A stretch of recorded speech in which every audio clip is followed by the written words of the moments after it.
પશુ હિંસાનો video social મીડિયામાં viral. અચાનક લગ્ન પ્રસંગમાં પોલીસ તાટકી પશુ હિંસા કરનારની અટકાયત।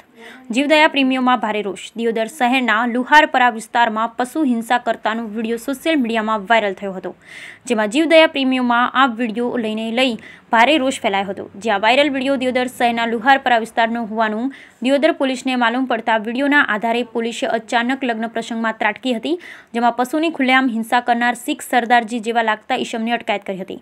જેમાં લગ્ન સ્થળે લોકોના ટોળેટોળા ઉમટી પડ્યા હતા, જેમાં લગ્ન પ્રસંગમાં જીવદયા પ્રેમીઓએ ભારે રોષ વ્યક્ત કર્યો હતો, જેમાં પોલીસે એક ઈસમની અટકાયત કરી કાયદેસરની કાર્યવાહી હાથ ધરી હતી।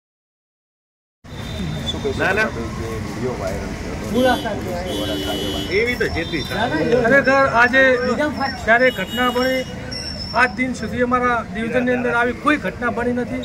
દરેક સમાજના લોકો વસતા હોવા છતાંય આ 12 ગામથી આવેલા જે શીખ કહેવાય છે એ જાતિના જાહેરમાં આતંક મચાવી રહ્યા છે અને એમનો એક જ એવું ષડયંત્ર છે કે લોકોમાં ભયાલમાં પેદા થાય અને અસામાજિક રીતે ગાડીઓના કાચ તોડી રહ્યા છે અને આવી જ રીતે જાહેરમાં જે બકરાની હત્યા કરી છે અમે સાહેબશ્રીને પણ રજૂઆત કરી છે।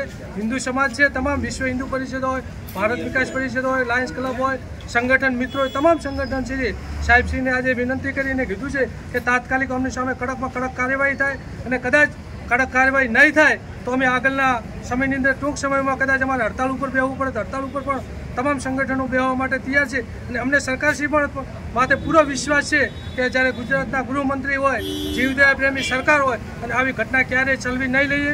મને પણ વિશ્વાસ છે સરકાર ઉપર કે આવા લોકોની સામે કડકમાં કડક કાર્યવાહી થાય છે। અમને સાહેબશ્રીએ પણ વિશ્વાસ આપ્યો છે।